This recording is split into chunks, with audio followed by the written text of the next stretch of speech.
Acho que se a gente começa a reconhecer isso em qualquer estrutura, entende? Em qualquer conversa que a gente possa ter. Quem que são os trans na nossa sociedade, né? Eu vejo um público revoltado com cotas trans em concurso público. Quantos juízes trans você conhece, meu amado? Quantos promotores, quantas pessoas que ocupam cargos públicos trans que você está conhecendo? Não conhece, porque a média de vida deles no Brasil, que ocupa o primeiro lugar do topo do ranking do mundo, que mais mata, esse público é de 35 anos. 35 Ou seja, anos. como é que ele chega lá? Não Ele chega. Ele não vai estar vivo. Não, 35 anos. 35 anos. É cruel demais. Expectativa de vida, enquanto nós estamos aqui, ó, no 75, querendo caminhar para a geração 100, né? E eles... Eu tenho 39, né, Paquito? Tem sim, Então. 39, né? Tá Há certo. quanto tempo ele tem? Faz um tempinho já. Então você... É inerente. A pessoa se indigna com 2%, mas não se indigna que não tem 2% para ocupar ali. Eu posso pôr ali, ó, eu posso pôr 0,5% que não vai ter para ocupar. Porque o trans na nossa sociedade, primeiro que ele é sexualizado, 100%. É. O trans, ele é um objeto sexual total. A carreira dele vai ser profissional sexual. É sempre isso. Porque sempre ligando a questão do gênero ao sexo, ao prazer, a, sei lá, luxúrias, etc e tal, a algo ruim.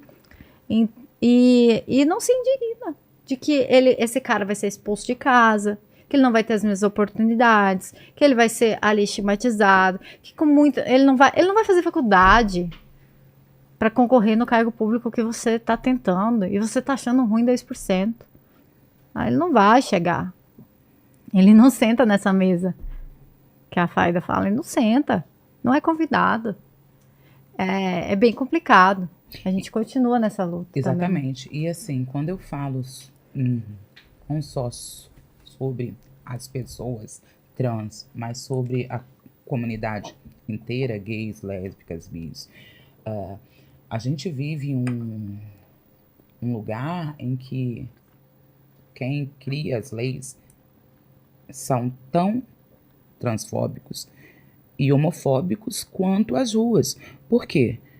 A gente não tem uma lei de fato emitida por Brasília, pelo Até hoje. Congresso, para dar amparo a esse público.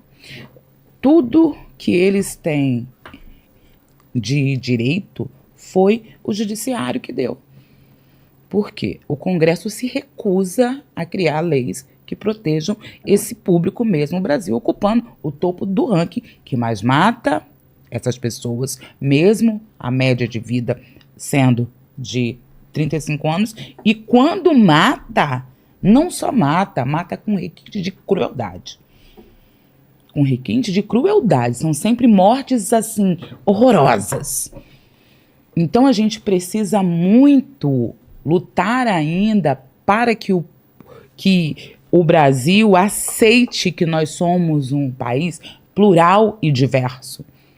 E assim sendo, toda essa pluralidade precisa ter acesso igual a direitos. Precisa ter acesso igual ao justo, ao probo, ao ético e ao que é certo. E não apenas uma parte deles, né? Mas enfim, né? A Lei 776 sofreu uma alteração recente, né?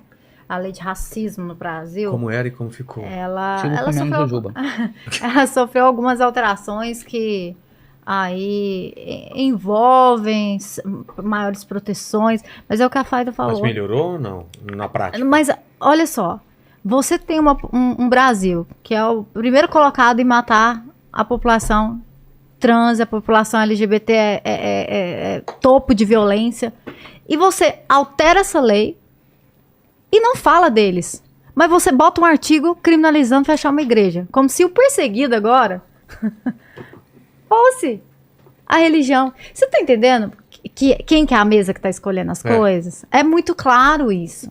Tem interesse envolvido. É muito claro isso. E os deles primeiro. Sabe, eu não tô falando que você não tem que proteger a diversidade religiosa.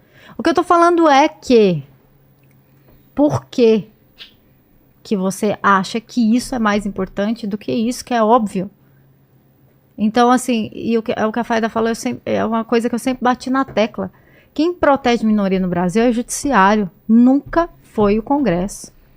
Nunca foi. O Legislativo nunca protegeu. Maria da Penha não nasceu de senador nenhum. Veio de condenação do Brasil na Comissão Interamericana de Direitos Humanos. E não vai continuar sem proteger. Não tem interesse, porque exatamente quem está lá representa uma sociedade que é o espelho do que a gente está falando aqui e que as pessoas temem em dizer que não são. São. Tanto que quem está lá faz exatamente o que a gente está falando. Exclui quem deveria ser protegido. Não fazem. É